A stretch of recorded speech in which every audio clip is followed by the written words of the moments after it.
Bienvenidos, mi nombre es Sebastián Vergara, estudiante de la Universidad de las Fuerzas Armadas de SPC de la Tacunga, con el presente proyecto: diseño y construcción de un prototipo que demuestre la primera ley de Newton en 2D.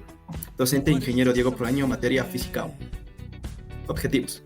Tenemos el objetivo general y el objetivo específico. Objetivo general: diseño y construcción de la maqueta que demuestre la primera ley de Newton. Objetivos específicos: validar la primera ley de Newton, identificar los diferentes tipos de fuerzas presentes en la maqueta que demuestre la primera ley de Newton mediante el uso de diagramas de cuerpo libre, reconocer la constante de elasticidad del resorte presente en la maqueta de la primera ley de Newton, y realizar la teoría de errores con los datos obtenidos directamente de la maqueta que simula la primera ley de Newton.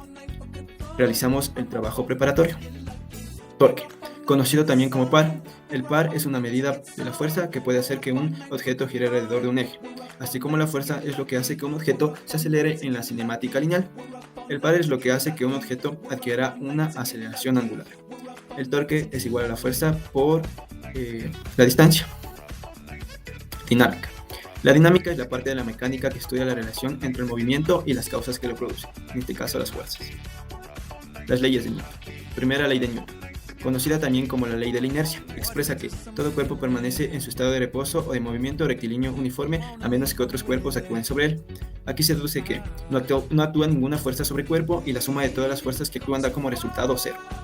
Segunda ley de Newton, llamada también como principio fundamental de la dinámica, establece que la fuerza que actúa sobre un cuerpo es directamente proporcional a su aceleración. Fuerza es igual a masa por aceleración. Aquí establece que la rapidez con la que cambia el momento lineal es igual a la resultante de las fuerzas que actúan sobre él.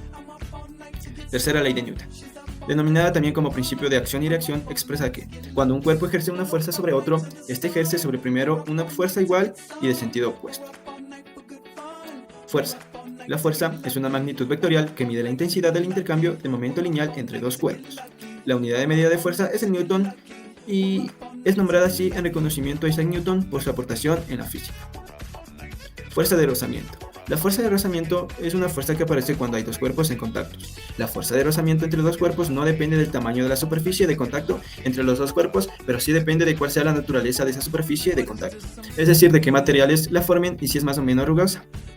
La magnitud de la fuerza de rozamiento entre dos cuerpos en contacto es proporcional a la normal entre los dos cuerpos, es decir, fuerza de rozamiento es igual a la constante por la normal.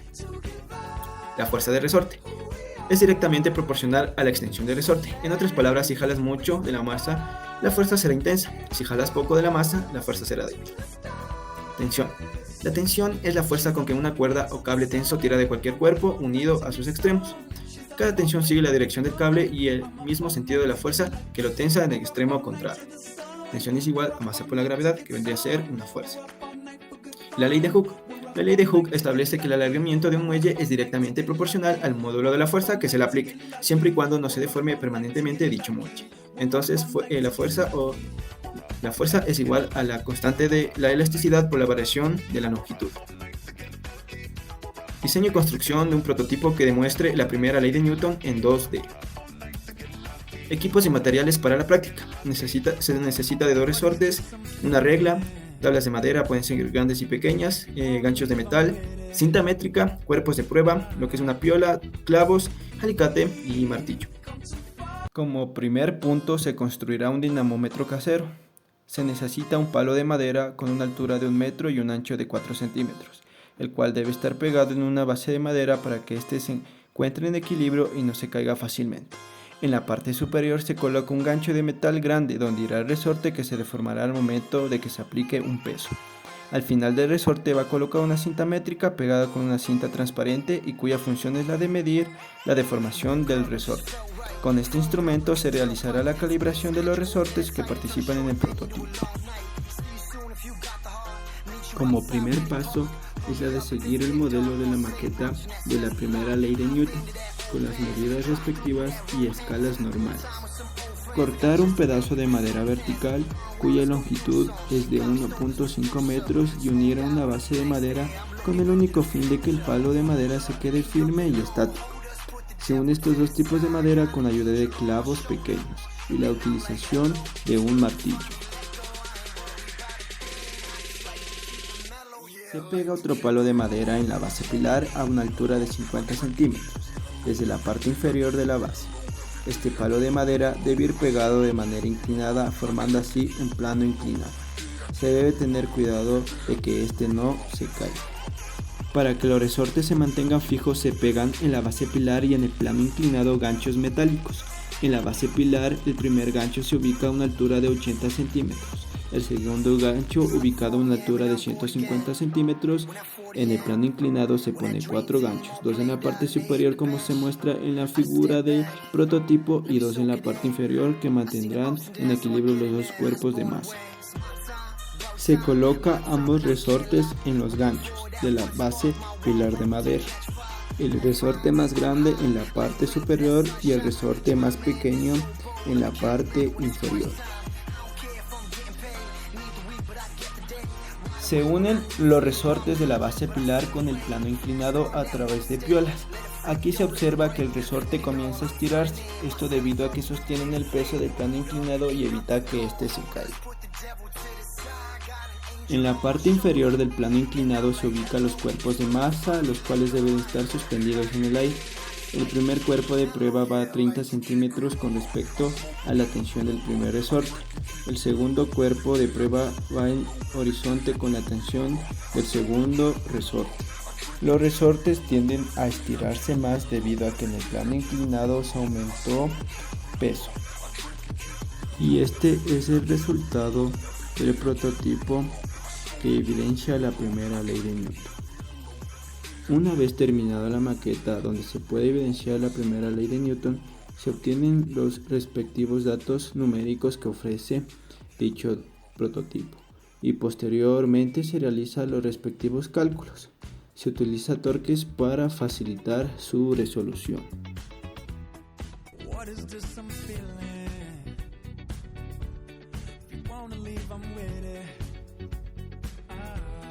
Resultados obtenidos. Prototipo de la primera ley de Newton. Procedente a esto se realiza la calibración de los resortes. Esto mediante el uso de lo que es el dinamómetro. Entonces, datos masa y peso.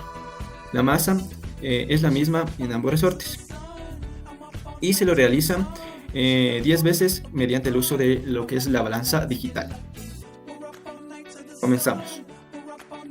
La variación de la longitud se lo realizará 10 veces con el uso del dinamómetro. Entonces, el resorte 1 tiene una longitud inicial de 0,058 metros y una longitud final total de 0,068 metros, que nos da a entender que tiene una variación de longitud de 0,0101 metros y un peso que está expresada en newtons de 2,52717 newtons. En el resorte 2 se tiene una longitud inicial de 0,025 metros y una longitud final promedio total de 0,0348 metros, dándome así una variación de longitud de 0,0202 metros y el peso, que es el mismo, de 2,52717 newtons.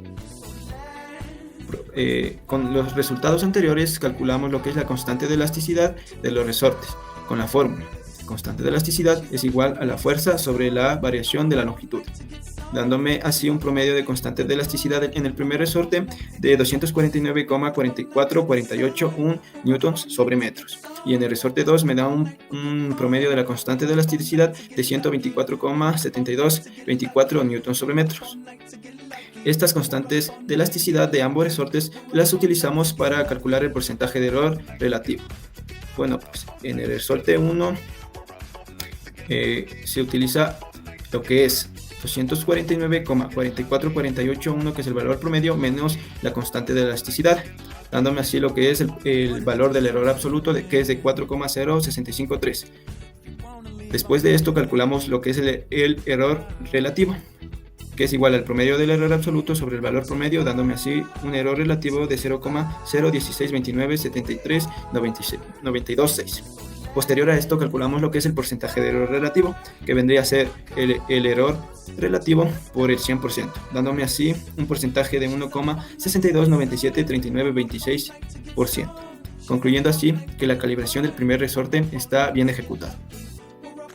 Con el resorte 2 tenemos un error absoluto de 2,03268. Calculamos el error relativo dándome un resultado de 0,01629763379.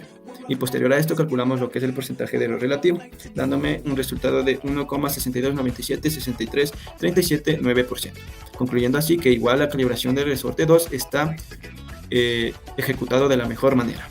Cálculo de las tensiones 1, 2, 3, 4 y de la barra. Para realizar el cálculo de las tensiones debemos tener en cuenta las constantes de elasticidad obtenidas de ambos resortes. Como primer punto obtenemos lo que es el ángulo θ y el ángulo alfa. Y comenzamos calculando la tensión 1, que es igual a la fuerza elástica 1, que es igual a menos la constante de elasticidad por la variación de la longitud, dándome así una fuerza elástica de 5,4877 newtons, que vendría a ser la tensión 1. Tensión 2 es igual a la fuerza elástica 2, que es igual a menos la constante de elasticidad 2 por la variación de la longitud, dándome así un resultado de 2,1202 newtons, que vendría a ser la tensión 2.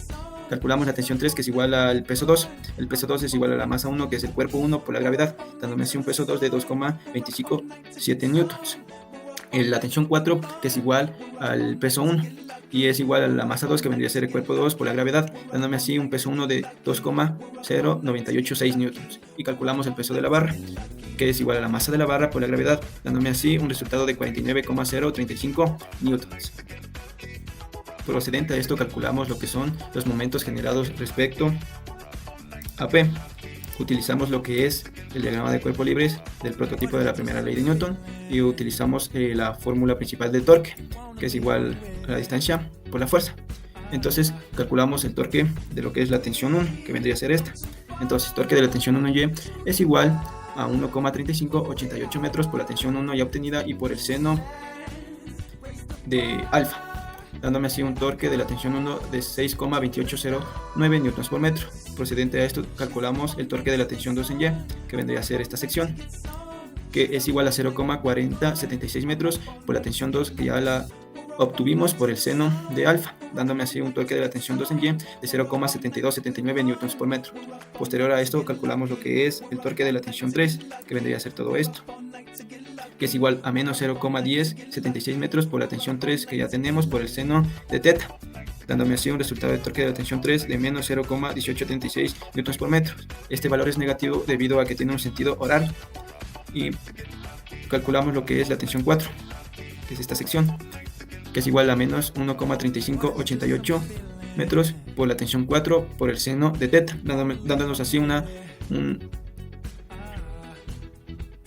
resultado de menos 1,9306 newtons por metro.